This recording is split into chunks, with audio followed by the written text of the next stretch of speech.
Success या happiness की बात प्रॉब्लम्स की बात के बिना पूरी नहीं हो सकती। प्रॉब्लम्स या फेल्योर से निपटने के लिए जो चीज़ काम आती है वो है आपका एटीट्यूड। प्रॉब्लम्स, डिसअपॉइंटमेंट्स, फेल्योर्स तो हम सबकी ज़िंदगी में होते हैं, बट एक व्यक्ति अपने एटीट्यूड से उन प्रॉब्लम्स में उलझ कर रह जाता है या फिर उसे अपॉर्चुनिटी में तब्दील करके लाइफ में आगे बढ़ता है। एक फेमस कोट है, attitude is a little thing that makes a big difference. Attitude से ही व्यक्ति अपने जीवन में ब्रेव, करेजियस, लीडर, स्ट्रॉन्ग जैसी पर्सनालिटी बनता है। जिंदगी में एटीट्यूड ही सब कुछ होता है, चाहे आप उठो या गिरो, आपका एटीट्यूड ही आपकी ऊंचाइयों को निर्धारित करता है।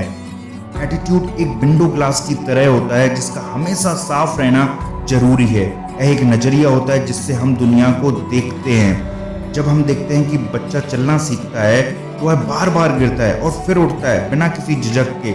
इस प्रोसेस में उसके चेहरे पर हमेशा स्माइल रहती है। जब हम बड़े होते हैं फिर रिजेक्शन, फेलियर, डिसअपॉइंटमेंट, क्रिटिसिज्म और डाउट से यह शीशा धुंधला हो जाता है। इससे हमारी जिंदगी में अनहैप्पीनेस, फियर आ जाते हैं जो कि हमें आगे बढ़ने से रोकते हैं। इसलिए हमें बार बार इस मेंटल विंडो ग्लास को क्लीन करना है।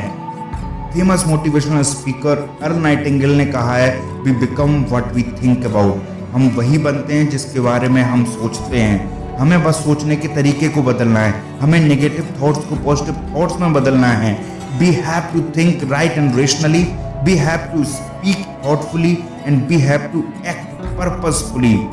हमें अपने अंदर एक ऐसा एटीट्यूड रखना है जो चार्ज ले अपनी डेस्टिनी का, एक ऐसा एटीट्यूड जो कहे हमेशा आई कैन, एक ऐसा एटीट्यूड जो कहे आई विल, एक ऐसा एटीट्यूड जो कहे I am bold enough to fight.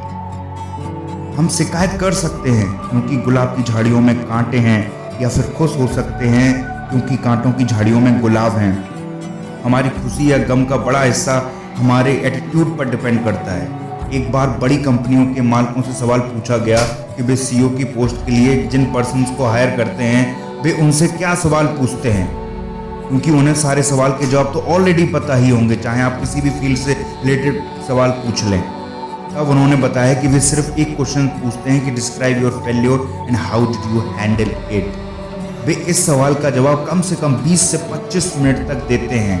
जब वे इस सवाल का जवाब दे रहे होते हैं तो हम उनका एटीट्यूड देखते हैं कि उन्होंने अपने फेल्योर का सामना किस माइंडसेट या एटीट्यूड से किया।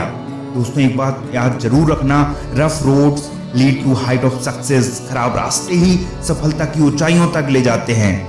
दोस्तों, प्रॉब्लम से कभी घबराना मत, उनसे निपटने के लिए बस एक बेहतरीन एटीट्यूड ही काफी है।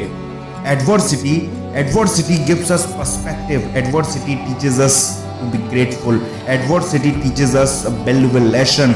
Adversity opens a new door. Adversity builds confidence and self-esteem.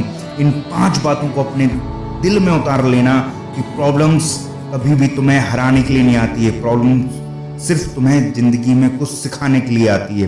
दोस्तों, लास्ट में एक बात बोलना चाहूंगा, सफलता के लिए नजरिया उतना ही जरूरी है जितना कि काबिलियत।